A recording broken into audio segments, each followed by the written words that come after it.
para gumamit at magbahagi ng pera sa digital world natin. Binabago ng cryptocurrency ang pag-isip natin tungkol sa pera. Hindi ito kontrolado ng mga bangko o gobyerno. Ibig sabihin, mas may kontrol ka sa sarili mong pera. Pwede kang magpadala ng pera kahit saan sa mundo ng mabilis at mura. Malaking tulong ito para sa mga taong nagpapadala ng pera sa pamilya nila sa ibang bansa.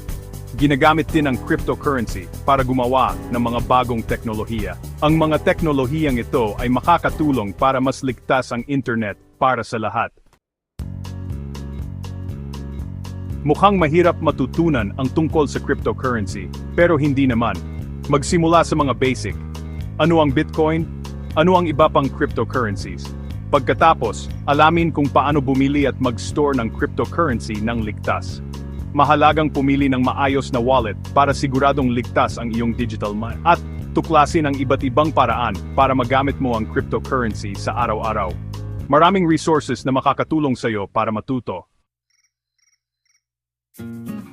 Section 4. Mga gamit para sa iyong crypto journey. Maraming magagandang resources na gagabay sa iyo sa pag-aaral ng cryptocurrency. Ang mga websites tulad ng CoinDesk at Cointelegraph ay nagbibigay ng balita at impormasyon tungkol sa mundo ng crypto. May mga online communities din kung saan pwede kang magtanong at matuto mula sa mga eksperto.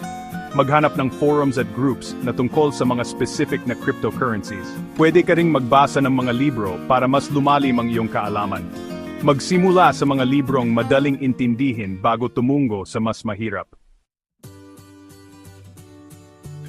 Section 5. Ligtas na pagsisimula sa crypto.